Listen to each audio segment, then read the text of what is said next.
Blast Records and have brand new albums out. Bloodstone and Diamonds and Blood In and Blood Out. So you guys definitely get out there and keep supporting thrash because we've got to keep the metal world going.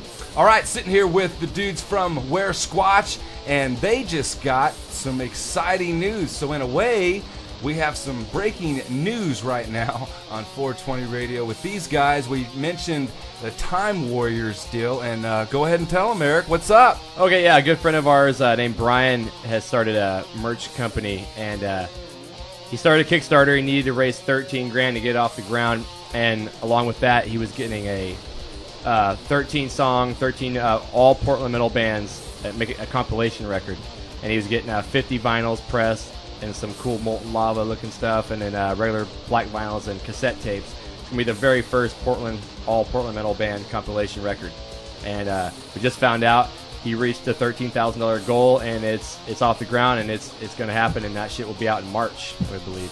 That's outstanding. Weresquatch vinyl press. Yeah, right. so we'll have, and Witch River 2 should be on that one. Oh, very cool. I believe, hopefully. That's the one we would like to have on there, I think.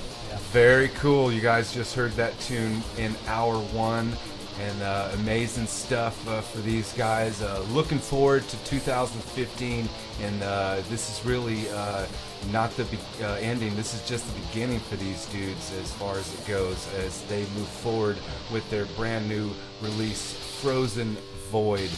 All right, man, one of the cool things I think about you guys and certain bands these days, and I'm even seeing it right now. We talked about it a while ago with certain music influences, but like, you know, Death Angel, you got a Patch, you got freaking Valiant Thor, two totally different kinds of bands. We mentioned you guys are inspired by some bluegrass music too. He's all classical. I mean, it's inspiring to see you guys listening to the. I mean, I'm 44, dude. I graduated in 1988, and there's no way that you guys are, I mean, you guys are way younger than me, but you guys are listening to the same bands that I did. How does that happen? And just talk about some of that. It was really unpopular in high school. That's how it happened. I was prom king. I listened to Blink-182. But this is why this thrash is coming back, because you guys somehow are skipping the scream grindcore stuff, or what? Do you guys listen to that, or what? No. What's the deal? I mean, I just listen to whatever my ear thinks sounds good. So it could be a death metal band or a black metal band or Waylon Jennings, like we were talking about, or Hank Williams.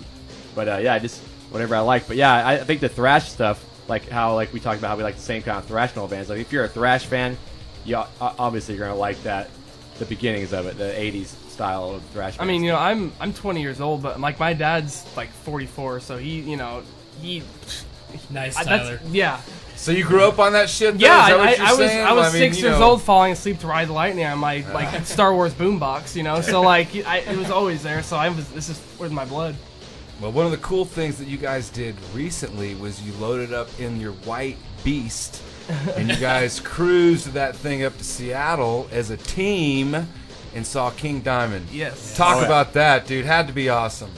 Pretty amazing. Yes, it was pretty life-changing. Yeah, that's the first time that I've ever seen him before. The last time I was going to is when his back went out, and then after that it was kind of all downhill from there. He had his heart surgery, and now he's finally bounced back and sounded like $1 million. Blew me away. I mean, this man was so excited he was dangling outside a hotel window in Seattle, like he was just there. Yeah, seven-story legs out, yelling at people, yelling at King Diamond himself to come party with us. It was screaming crazy. out Merciful Fate lyrics. Oh, you met Andy LaRocque outside. Yeah, I ran into. I was walking around the corner after parking a van in that fucking crazy town. Come around a corner with a handful of booze. I ran into Andy LaRocque, and I believe it was Mike Weed as well.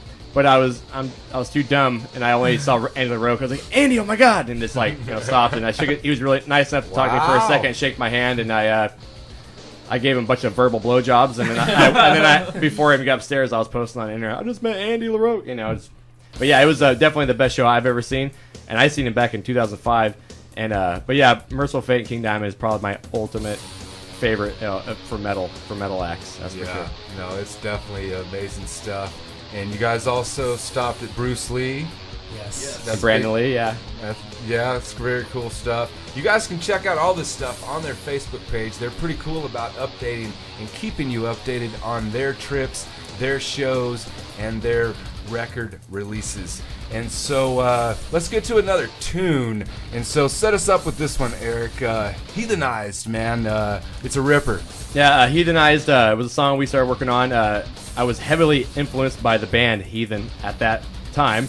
And when Tyler and I were putting together the riffs and whatnot, we kept calling the song Heathenized because it was so inspired by it. And then all of a sudden he actually wrote all the lyrics for it.